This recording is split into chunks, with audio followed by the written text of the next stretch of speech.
Hallelujah, Lord. Tunay na wala kang katulad, Panginoon, sa aming mga buhay.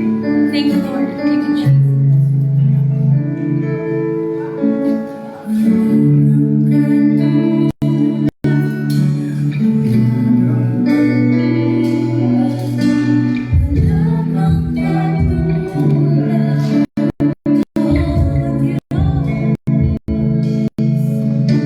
Take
ang lahat ng mga pinagdaraanan namin, Lord, lahat ng kalungkutan, Panginoon.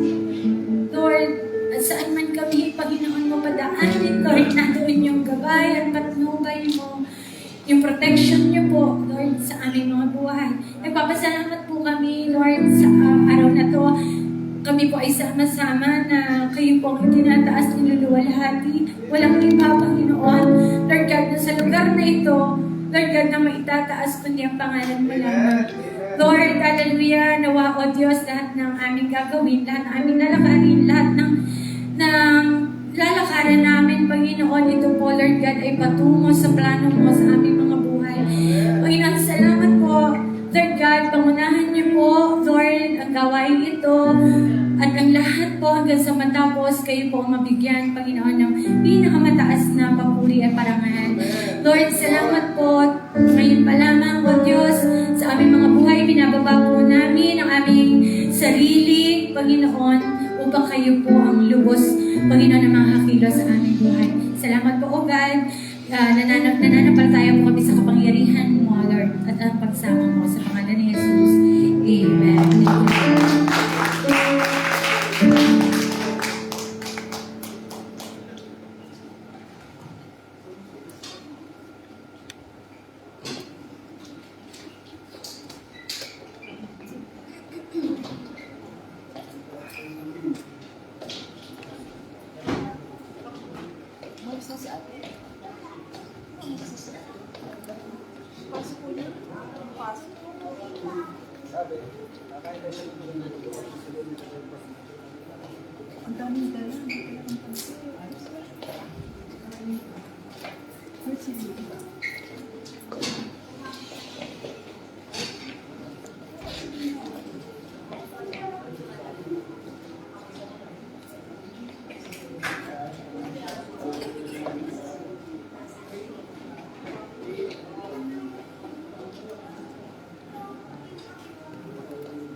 Magandang hapon po sa bawat isa. Lulubusin ko na po ang paghawak ng mic na ire. Ayun. So, may timer po tayo. Ngayon po ay 3:15. Greg, hindi kasama yung ating pag-worship sa 15. 15 minutes lang po. Yan. Not more than 15 minutes. So, 3:30 po, dapat tapos na po. Ayan. Kailangan natin po bilisan. At inaanyayahan ko po ang lahat na makibasa po sa Daniel chapter 3 po. Daniel chapter 3 po. Ayan, ako pala pala. Saglit po. Ay, 3 po, chapter...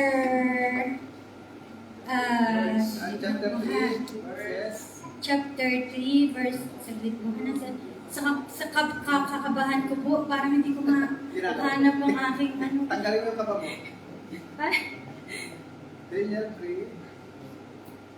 Ayan. 15 po to 30. Pasensya na po, ipagpaumanhin niyo po 15 verses po yung ating babasahin. Oho.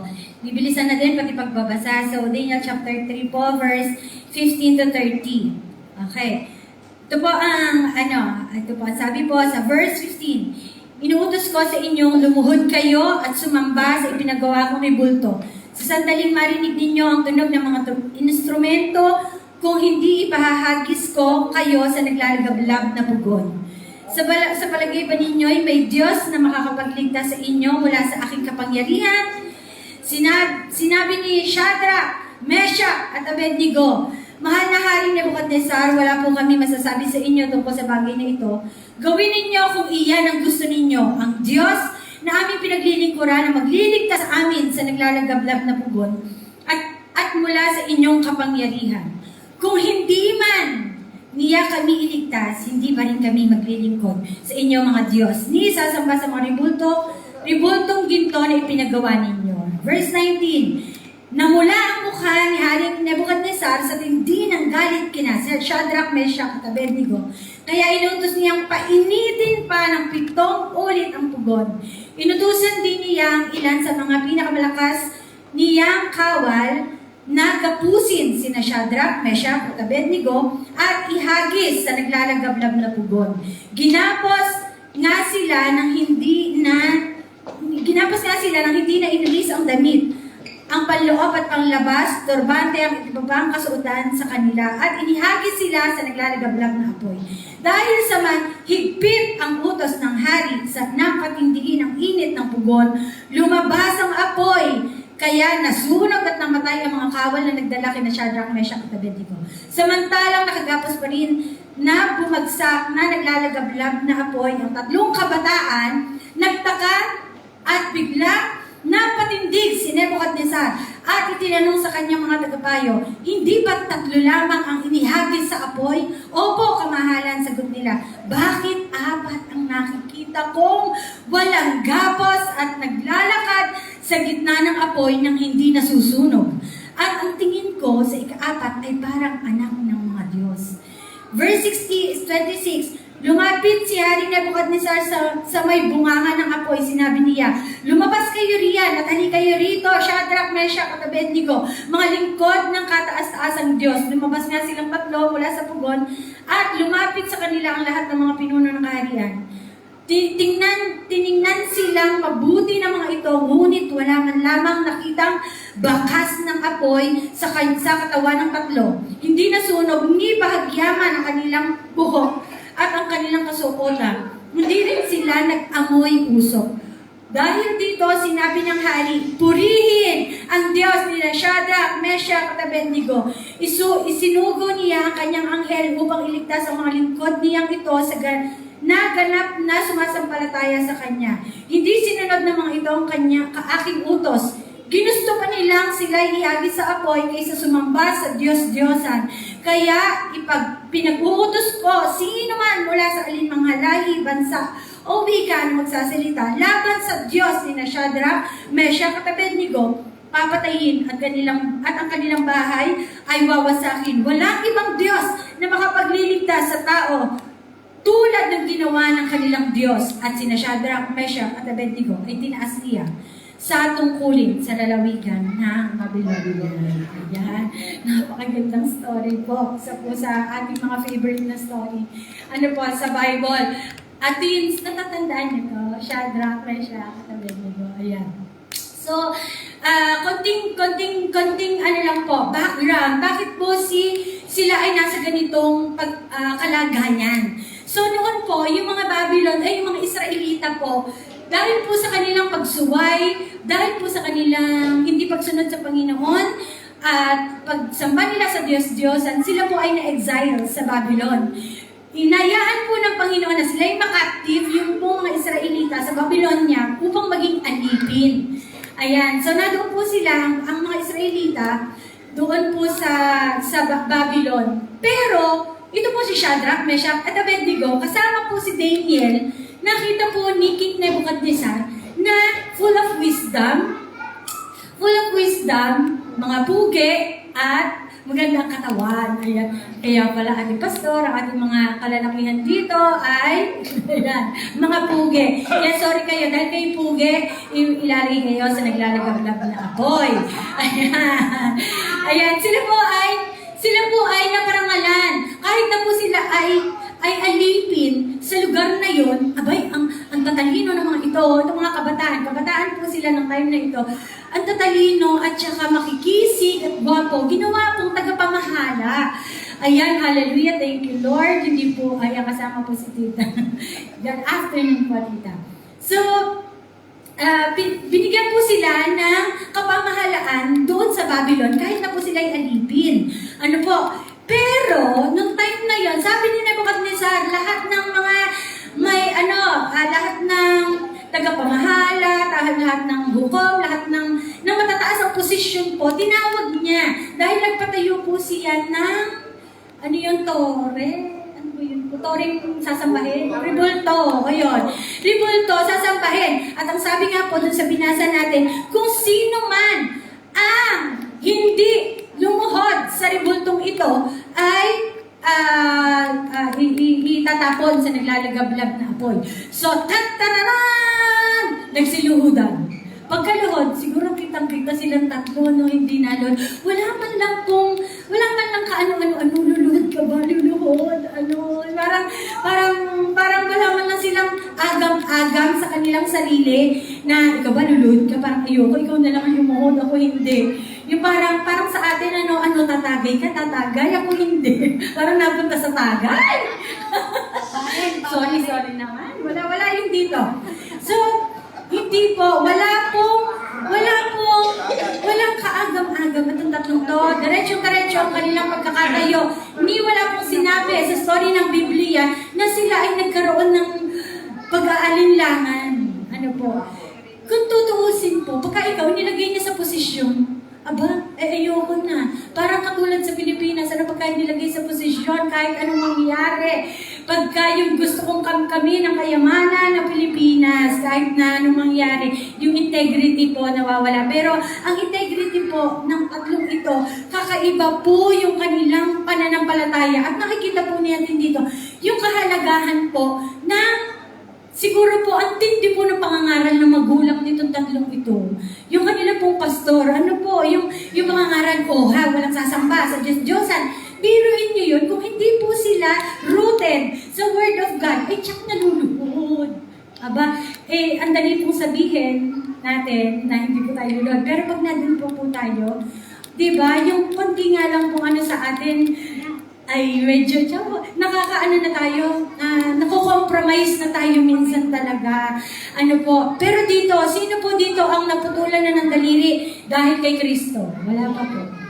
Sino po dito ang nabalatan na dahil kay Kristo? Wala pa. Ang ating pong mga pinagdadaanan ay mga personal pa lamang. Na pinagdadaanan. Pero itong tatlo po, ang tindi po ng pananampalataya, turo sa kanila. Kaya napakahalaga po ng ating nga pong mga anak, ituro po natin sa kanila. Hindi po natin alam, kitang-kita po natin ang nangyayari sa mundong ito. Grabe. Parang, pag ini-imagine ko po, pag nawala tayo, mga anak, kayo, anuhin niyo yung faith niyo. Kasi, pag nawala na yung mga nagtuturo, kailangan yung mga anak natin, hindi natin alam yung dadanasin nila for the future. At kitang-kita po natin sa kapanahunan ngayon. Maaaring hindi pa po tayo nailagay sa apoy, pero iba't iba pong apoy ang ating nilalakaran sa oras na to, o iba't iba pong karanasan natin, iba't ibang nagtanggal na po ako ng isang page. Tatlo lamang.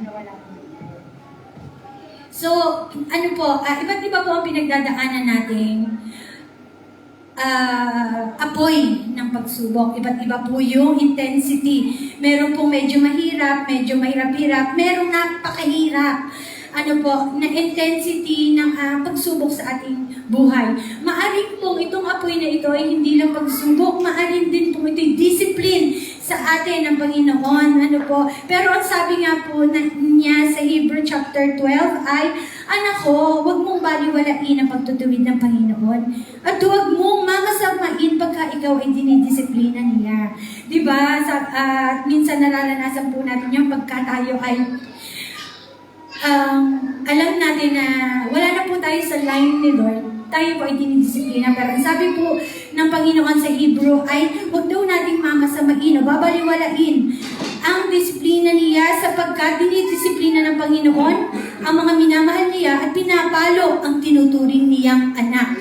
Di ba po? So, anak niya tayo, mahal niya tayo, kaya nandun po yung pagtutuwid niya sa atin. Kung yung mga daw po natin dito sa lupa, tinutuwid tayo, dahil ayun ang alam nila na pagdidisiplina sa atin, how much more daw po yung Diyos na nasa langit na habang tayo daw po ay dinidisiplina, ay hindi daw po tayo natutuwa, kundi tayo daw po ay naghihinagpis. Totoo po yun. Para tayong binabalatan pagka po tayo ay pinapalo ni Lord. Pero ito daw po ay magbubunga ng kapayapaang, magbubunga daw po ito ng kapayapaang sa ating buhay. Amen. So, tayo man po ay dumaan sa mga pagsubok, at ang pagsubok na ito, sabi po sa 1 Peter chapter 1 verse 7, ang gintong nasisira ay pinaparaan sa apoy upang malaman kung talagang dalisay, gayon din naman ang inyong pananampalataya na higit na mahalaga kaysa ginto na pinaparaan sa pagsubok upang malaman kung ito'y talagang tapat.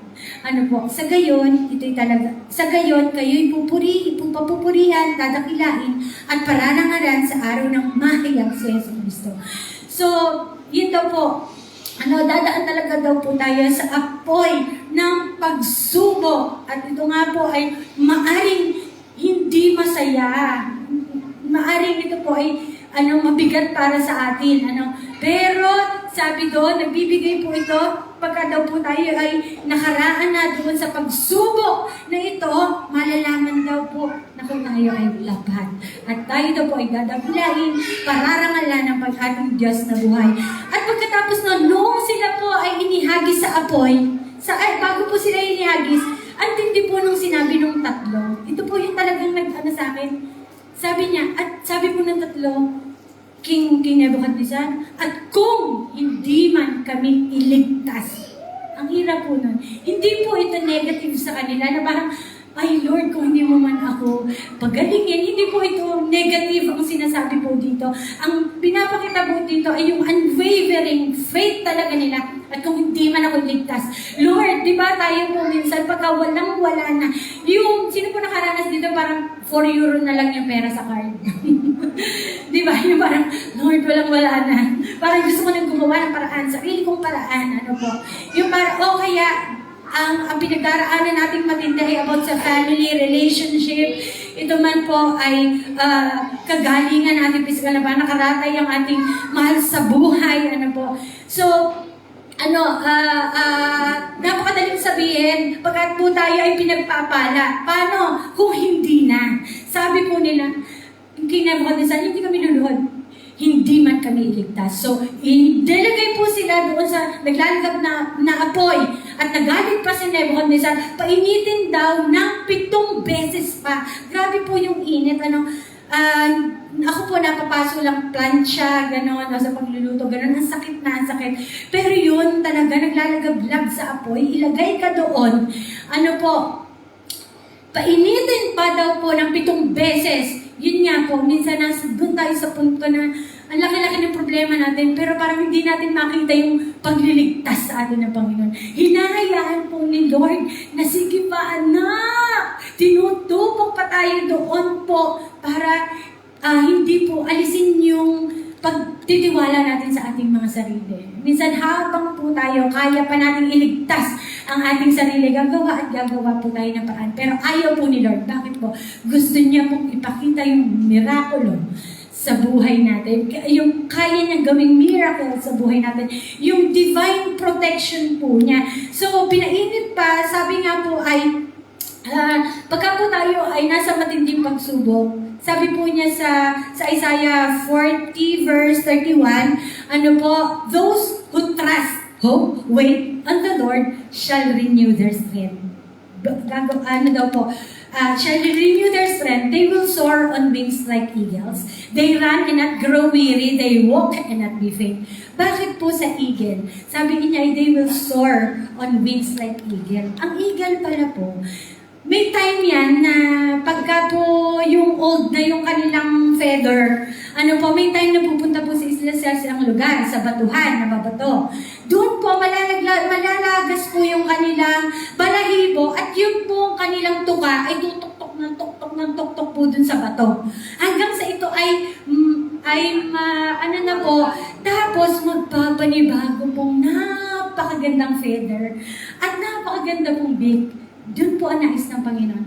Pagka po tayo daw ay nagtitiwala sa Panginoon, maaaring aalisin po niya yung mga pangit sa atin. Di ba nararanasan po natin yung parang ang sakit tayo? Yung parang kakaskasin talaga niya tayo. Para bakit po? Kasi gagawa ulit ng panibagong bagay, napakaganda sa buhay natin. At upang tayo muling makalipad, lalakad ng lalakad, di malulupaypay, tatakbo ng tatakbo at hindi manghihina. Ganun po ang pag-ibig ng Panginoon. So after pong painitin muli ng 7 beses, ano pong nangyari? Nung nadoon na yung tatlo, meron po silang nakitang kakaiba. At ito po, yung kakaiba pong ito, 4 na po sila. Nung binabasa ko po ito, parang kinikilabutan ako na grabe, no, nakikita ng napakaraming tao. Yung 3 may kasamang isa. 4 na po sila. So, mga kapatid, tayo po, mga anak ng Diyos, sabi niya, hindi niya tayo iiwan, hindi niya tayo pababayaan. Sinabi niya po yun ng may kasamang pangako talaga. Pagka tayo po ay nagtitiwala sa Kanya, hindi niya tayo iiwan. Huwag lang po tayong aalis. Ano po, dahil hindi man natin makikita yung miracle na gagawin ni Lord. Yung divine presence and protection niya sa atin, na doon kasama. Kaya napakaganda ng pinost po ni Ate Jazz, yung mas okay pa na manatili tayo na nasa trial tayo kasama natin si Lord. Kaysa na doon tayo sa masaya wala si Lord. Ano po, at doon natin malalasap yung presensya niya na parang kahit na nandun po tayo sa pagsubok, Lord, salamat, dinala mo ako dito. Di ba ang sarap nun? Ang sarap po na ma-witness yung pagsamang kapangyarihan ng Panginoon. Kasi pagka yung wala na tayong lakas, tatanggalin ni Lord yung galing natin, yung karunungan, yung pera, kahit finances, para wala po tayong panghawakan na atin.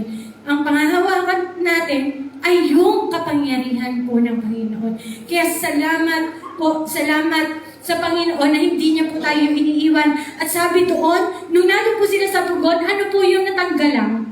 Ang natanggalang po doon, ang nasunog lang po ay yung gapos, yung chain. So napakasarap, tatanggalin ni Lord yung hawak ng kaaway sa atin, yung hold ng kaaway, yung minsan kahit hindi na natin kaya, yung pride, Lord, hindi ko siya kayang mahalin. Pero hindi. Pagka sinabi ni Lord, mahalin mo, hindi ka ibig-ibig, wala tayong magagawa doon. Pero pagka gusto natin, kasama natin si Lord, tatanggalin niya yun. Tatanggalin niya yung gumagapos sa atin. At ang napakaganda po nito, pagkakita ni Nebuchadnezzar, na 3 nga po sila, ayan, salamat po sila.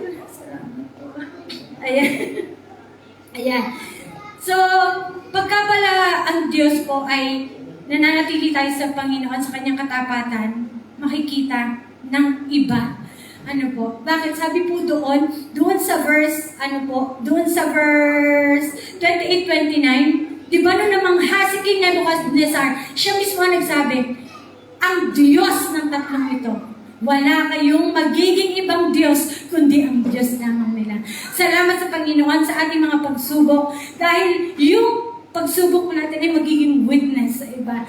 Yung bang masasabi natin, alam mo kapatid, nangyari din yan sa akin. Magiging kalakasan ng marami. At hindi lang po doon, pagkatapos po na sila ay pagkatapos po na sabihin ni Nebuchadnezzar, ano pong ginawa? Lastly, sila po ay na-promote ni Lord. May promotion po sa pagtitiis. Yun, hindi po.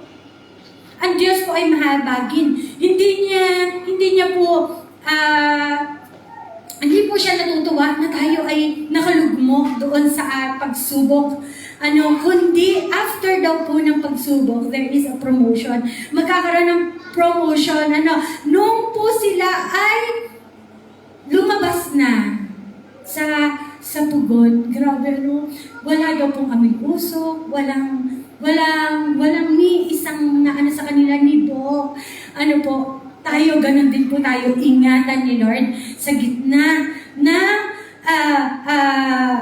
ng apoy na nilalakaran po natin. We will be a witness to others at ipopromote po tayo ni Lord. Sabi po ni Nebuchadnezzar, saglit lang po, alas na lang po. Ayan. Sa verse 30, at sinabi, at sina Shadrach, Meshach at Abednego ay itinaas niya sa tungkulin sa lalawigan ng Babylonia. Yun. So, kahit na mahirap mga kapatid, nandun naman po ang napakaraming pangako ng Panginoon. Kung man tayo ay dinidisiplina niya sa paraang nais niya, magtiis po tayo. Dahil after po noon, napakaganda po ng ipaparanas pa sa atin. Kumbaga, ipo-promote pa po tayo ni Lord. So, napakabuti po ng Panginoon sa ating buhay. Hindi po siya nagpapabaya. Kita po niya kung ano ang pinagdadaanan natin. So, manatili po tayo kung nasaan si Lord. At si Lord po ang gagawa ng paraan para po sa atin. So, glory to God po. Ang Diyos ko ang mapupugyan sa lahat. At, naku, nakalampas pala po ako ng 10 minutes. No problem. Thank you po. Then, No problem. 5 minutes mo. ayun, 10 minutes na, 10 minutes. Amen. Glory to God sa buhay mo, Sister Nikki. Salamat sa mga napakaganda na istorya ni Daniel. Aside from the friends of Daniel, isa rin maganda na subukan. Bago kasi yung tatlong kaibigan, si Daniel muna din. Alam niyo po yun, na si Daniel ay itinapon sa kasamang mga leon at hindi siya kinain. Ang kapangyarihan ng Diyos ang tumilos sa ating mga mananampalataya at tinawag. Lahat po tayo tinawag ng Diyos. Lahat tayo pinili.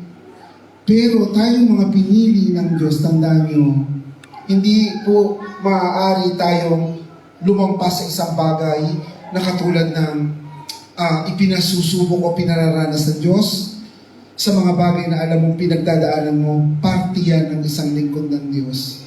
Pero lagi niyong tatandaan, kung handa ka na paggamit sa Diyos, tanda mo, humanda ka sa lahat ng bagay kung paano ka itetest ng Diyos. Sapagkat, kung hindi ka tinetest ng Diyos, doon ka magtaka, doon ka matakot, doon ka mangamba.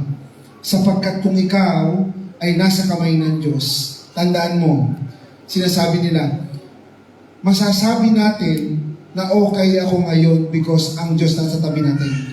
Sa oras na umagwat ka ng kaunti, andyan ang kaaway para siya sumakmal sa atin.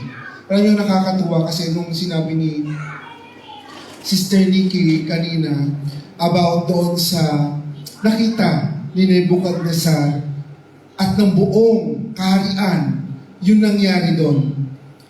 Maaaring yung tatlong nandun, they are not aware that God is within them.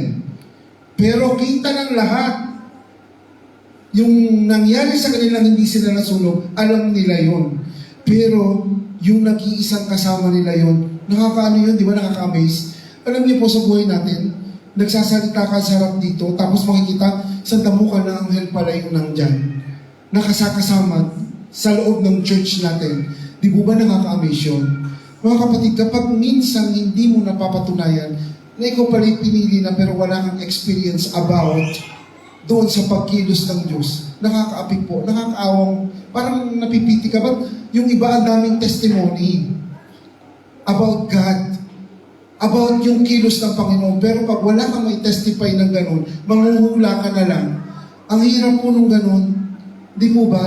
Kaya sa lahat ng lingkod ng Diyos, tandaan nyo, padadaanin ka na para kang sasalain. Kasi minsan parang, bakit ganun si pastor? Pastor na nga, tinawag na nga, pero bakit dumaan siya sa ganun? Example ko po yung sa akin, no? Nagkasakit ng stage 4 cancer. Bakit na-opera ng ilang beses? Hindi niya alam na every circumstances o problem na ang victory lagi nun, hindi sa akin, kay God. Kaya lahat ng pinagdadaanan nyo ngayon, nalampasan nyo yan, lagi kayo magpasalamat kay God. Thank you, Lord. Nagkasakit ako, thank you, Lord. May lagnat ka ngayon, napaglabanan mo yan, thank you, Lord. Kaya sa mga bata, alam nyo, I pray with sa mga to, matuto silang lumalim sa pananampalataya, especially sa prayer. Kasi alam nyo ba, yun lang yung pinaka-key natin na dapat natin panghawakan. Maaari siguro tinuturo sa ating manalangin, pero yung dugdubang pananalangin, nanay, tatay, na nakaka-experience ng ganito, hindi po kasi kung anong meron kayo eh. Hindi yung ganung lakas meron kayo. Hindi yung kung anong daming pera kayo para masuportahan yung mga anak nyo. Turuan nyo silang manalangin. Turuan nyo silang lumapit sa Panginoon. At kapag kayo ay nagsasalita, kasi mga bata ngayon nagsishare ka ng Word of God, nakanganga. Kaya nga dapat pagka ang cellphone, sinasabit dyan eh. Di po ba? Kasi pagka yung may cellphone sila, huwag mo sabihin, Pwede sabihin nila na nagsesearch sila ng mga verses, pero hindi eh. Pag hawak nilang cellphone, tayo nga matatanda eh. Di po ba, pag may nag-pop up na ganitong, nag-preach si pastor, pero ganyan na lang ganyan ang kamay. Saan nakakita nagbabasa ng verses na ganyan ang kamay? Di syempre tumitingin ka sa Facebook, sa ganito, ipag-pray natin kasi itong mga to, sila yung susunod. Hindi naman tayo papalockdown na tayo, iiwanan na natin lahat ng yan sa kanila. Pero, paano tayo magkakameron ng kapanatagan sa ating puso kung makikita mo ang kabataan na hindi ganun pa kalalim? Kailangan nyo to mga kabataan. Kasi kung gusto nyo talagang paggamit sa Panginoon, mag-concentrate kayo. Seryosohin nyo ang paglilingkod sa Panginoon. Kasi wala nang ibang susunod dito sa generation kundi kayo. 8, 17, 18, 19, 20, 21, 22, 23. Sa inyo na itong templo ng Diyos sa susunod. Kasi baka kami, hindi na kami makapunta dito kundi ganyan na kami. Yung mga nagpapaawit natin dito na lahat sila 50 na sa isang taon. Sipin niyo po yun. O pwede ba sila pagdating ng joyful, hindi na sila makagalaw ng tuhod nila.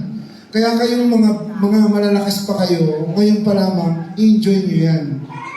Na kayo magagamit ng Lord sa templo na to sa susunod. Kasi napakasarap ng gano'n po. Yung lahat kayo, ginagamit na lahat dito sa templo ng Panginoon. Ngayon mga kapatid, tayo mananalangin, tayo tumayo, at tayo lumapit sa Panginoon. Hallelujah. John, mag-sounds ka nga ng medyo mahina lang kung wala man sa ating magpapakanta. Kung ako naman ang kumanta, baka imbis na manalangin, mahirapan tayo magkaisa-isa. Hallelujah. Father, maraming salamat po sa araw na ito.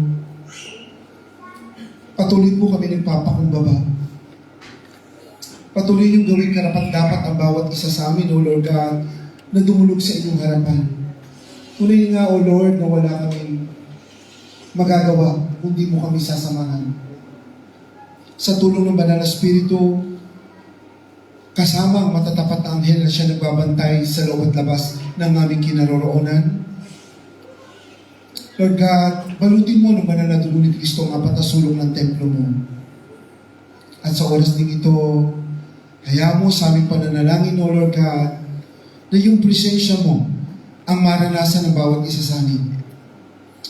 Lord, kita mo sa puso ng mga anak mo na narito na dinala ang panyapa, ang bawat isa, O Lord God, meron silang bit-bit sa kanilang mga puso. Personal man ito, O Lord God, sa kanilang mga dokumento, sa bahay, magulang, kapatid, sa kanilang pag-aaral, sa kanilang health condition. Alam niyo po ang kanilang dala sa loob na ito. At naniniwala kami, O Lord God, sa aming pananalangin, unti-unti mong ipararanas sa kanila, O Lord God, na maibsan ang kanilang nasa pusong damdamin. Father God in heaven, maraming salamat po sa oras na ito. Tunay nga, O Lord God, kayo ang Diyos namin noon, ngayon at magpakailanman. Ang Diyos na makapangyarihan. Ang Diyos na punong-puno ng awat habag. Ang dakila namin Diyos, O Lord God, na pinananampalatayanan. Sa oras na ito, O Lord God, puspusin mo at luwalhatiin ang lugar na ito. Maranasan namin ang yakap mo, O Lord God. Ang yakap na nandun ang init ng pag-ibig mo, O Lord God. Lord, salamat sa pag-ibig sapagkat itong pag-ibig na ito na nararanasan namin, doon kami natututo, O Lord God, na sumunod sa inyo. Yung pusong ito, O Lord God, hallelujah, na sa pag-iingat mo, maging sa pananalangin namin, O Lord God, upang mabantayan mo, O Lord God, sa bawat mamutawi sa aming mga labi, nandun ang pag-iingat sa tulong ng Banal na Espiritu. Ang Banal na Espiritu, O Lord God, na nagiging connection namin sa inyo. Hayaan niyo po ito, O Lord God. Mangusap ito sa aming mga labi. At siya maging daan ng bawat isa sa amin, O Lord God, sa oras ng aming pananalangin. Madaming oras, madaming pagkakataon sa buhay namin, O Lord God, na kami nagkulang. Lord, kayo lang ang po pwedeng pumuno dito Hindi kaya itong punuan ng mundo kung saan doon kami nabubuhay. Maging ang mga kaibigan namin, asawa, anak, na nasa palibot namin, hindi nila kayang punuan, O Lord God, ang aming puso, bagkus kayo lamang, O Lord God, ang makapupuno sa aming mga puso. Na kaya mong aluin ang aming mga puso sa oras na, O Lord God, na kaming nangangailangan. Ama naming Diyos na makapangyarihan, sa oras na ito, hingit dalangin namin una sa lahat ng mga anak mo na kasama ko, O Lord God, sa lugar na ito. Anuman ang kanilang nararamdaman physically, spiritually, O Lord God. Maaari ang kanilang physical na may karamdaman sa oras na ito, O Lord God, o ang spiritual nilang bungkag, O Lord God.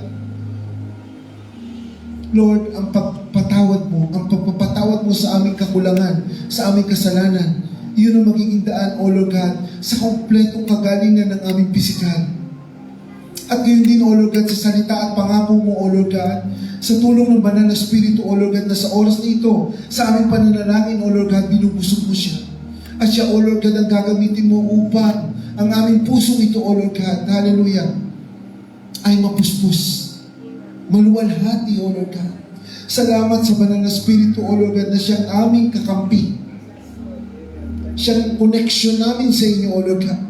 Siyang tagapaghatid namin, O Lord God, ang laman ng aming puso at isipan. Maging sa oras ng aming kahinaan, O Lord God, siya yung aming katabi upang palakasin ang aming kinaroroonan at kinatatayuan. Salamat, Father God. Tunay nga wala kaming magagawa sa oras na ito, O Lord God, kung hindi siya yung aming kasama sa aming pananalangin. Punuin mo yung puso namin ng pagmamahal, O Lord God. Puspusin mo ito. At sa lahat ng mga anak mo na narito, O Lord God, sa pag-ibig na nararanasan ng bawat isa, O Lord God, sa tulong ng Banal na Espiritu Santo, na siya maglilid, O Lord God, upang mamutawi sa labi namin, O Lord God, ang mga panalangin na gusto mong ipanalangin sa oras nito. Father God, kami dumudulog kasama ang iyong sambayanan, ang inyong mga anak na narito. Marami kaming pagkukulang. Yung sarili pa lang namin, O Lord God, sa pagharap sa inyo, madami na kaming pagkukulang. Marami na mga bagay na hindi namin natupad, nasunod, O Lord God. Pero sa ibayan ng pag-ibig na meron kayo, nandun pa rin lagi ang pagtanggap mo sa amin, O Lord God. Nandun ang pag-unawa, nandun ang pag-ibig, O Lord God. Salamat po. Salamat sa matinding yakap na pinagkakalob niyo sa amin, O Lord God. Lord, dinudulog namin sa inyo sa oras na ito para sa aming mga personal prayer, ang aming mga asawa at anak, O Lord God, na wala man sila dito o narito man. Iunat niyo po inyong makapangyarihang kamay, O Lord God, at ituon niyo, ipatong sa kanila. At alam namin, O Lord God, sa pagpatong ng inyong makapangyarihang kamay, dadaloy dito, O Lord God, ang banal na dugo ni Kristo. Saman sila naroon, ano man ang kanilang katayuan, hindi lang ito bilang protection sa kanila, O Lord God, upang ang kanilang mga puso, O Lord God, at isipan, muling makaranas, O Lord God, na manumbalik sa inyo. Manampalataya, maniwala, O Lord God. At tunay nga, O Lord God, sa narinig namin sa mensahe na dinala ng aming kapatid sa oras na ito, Lord, ito yung tunay na conversion na natutunan. Meshach at Abednego. At salamat din sa buhay ni Daniel, O Lord God, na ginamit mo. Itong mga anak mo na narito, O Lord God, anuman ang kanilang pinagdaraanan, ito yung isang testimonya para sa kaganapan, O Lord God, ng gagawin mo sa kanilang mga buhay. Hindi lang kayo at lahat ng mga tao na sa palibot nyo ang makakakita ng ginawa ng Diyos sa buhay ng bawat isa sa atin. Salamat po, Father God, sa oras na ito at sa araw na ito.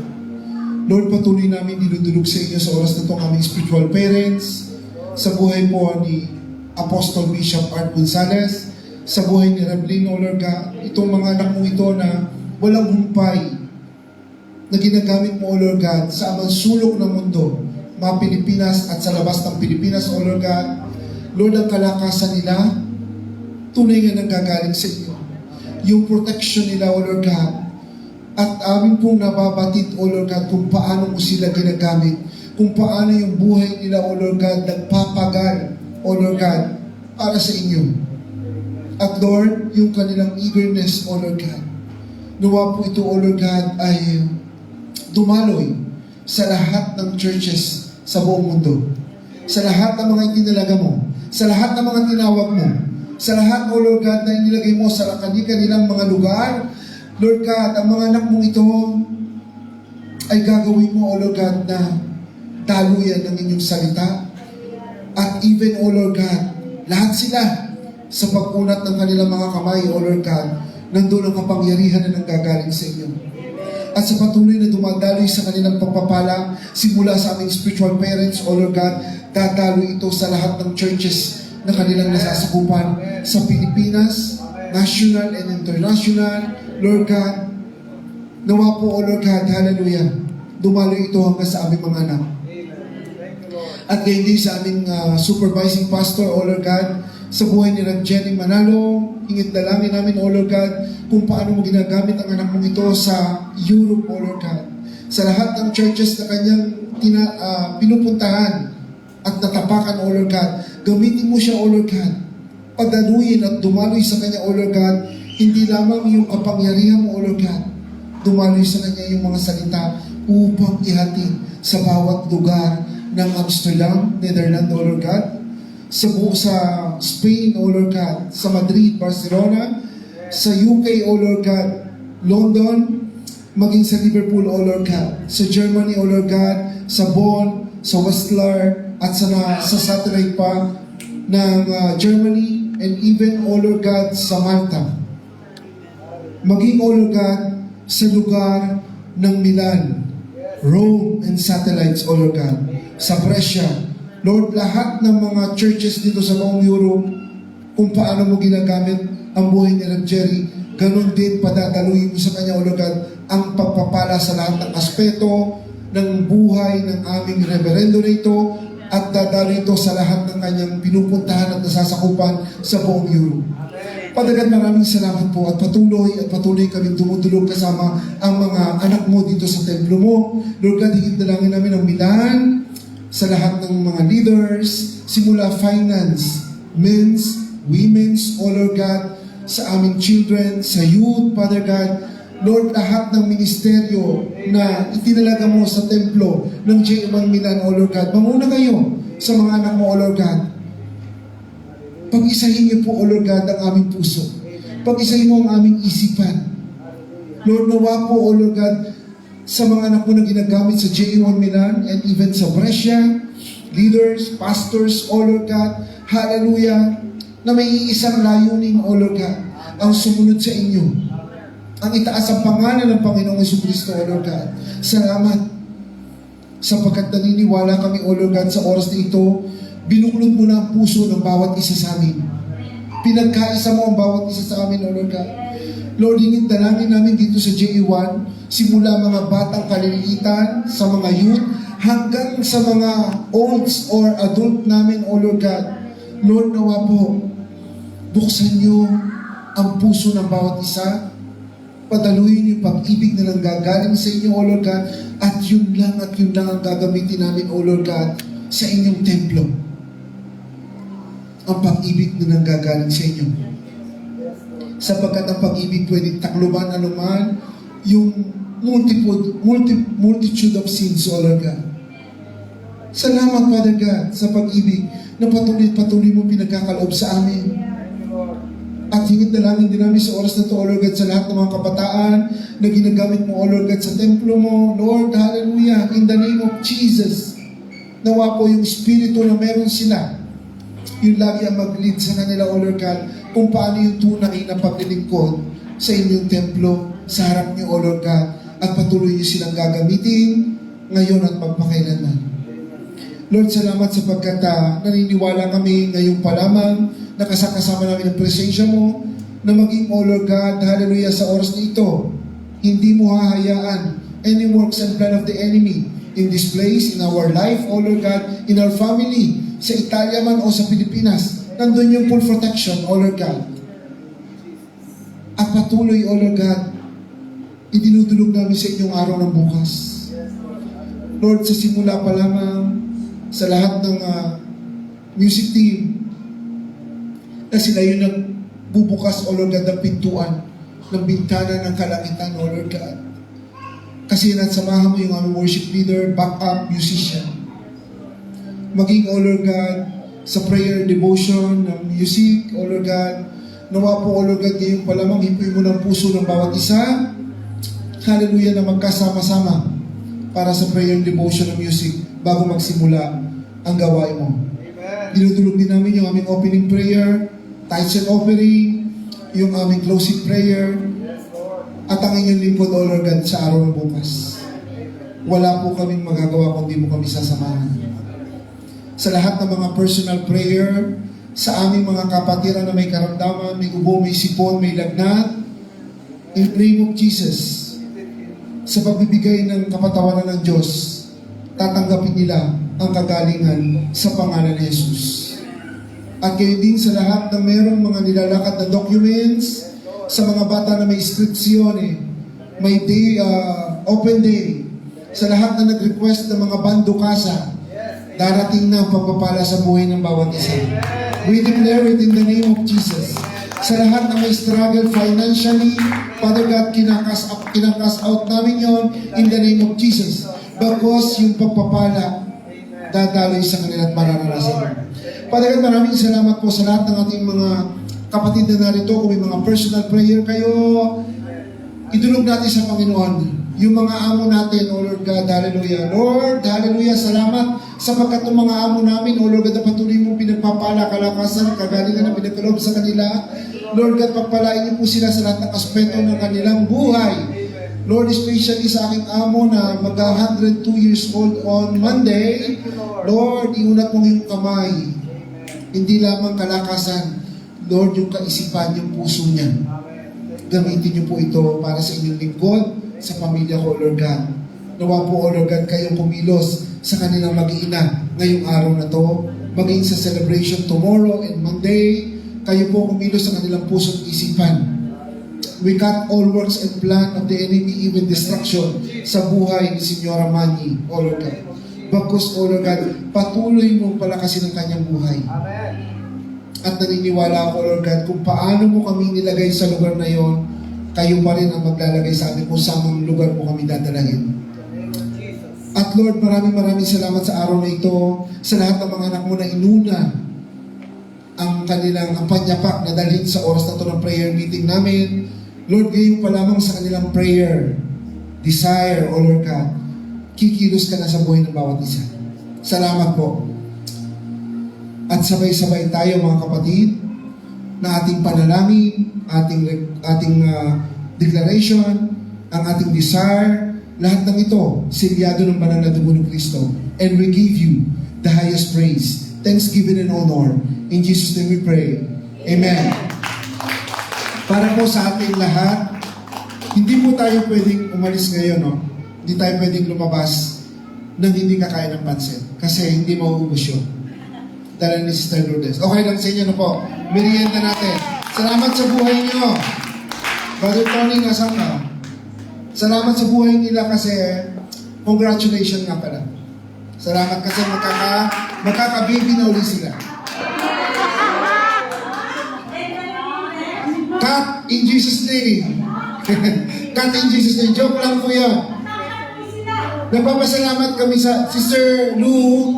We thank God kasi after long years, may papers na siya.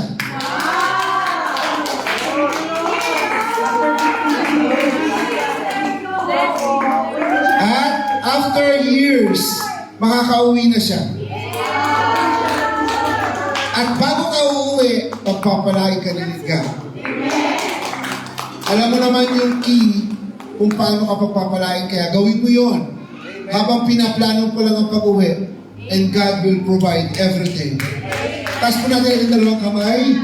Sumaat ginawa ang walang hanggang pag-ibig ng Diyos Ama, ang patuloy na pagpapala ng Diyos Anak, at walang humpay na pakikipisa ng banal na Espiritu sa ating buhay. Mga kapatid, gawin natin yung tunay na pananampalataya. Nawa ang Diyos, kinumbert na tayo para mag-transform tayo. Conversion of our faith kung paano tanggalin ang mga bagay na hindi sa Kanya. Lord, salamat po. Ang lahat ng papuri ay sa inyo, pasasalamat at pagluwalhati sa pangalan ni Jesus. Amen. Salamat.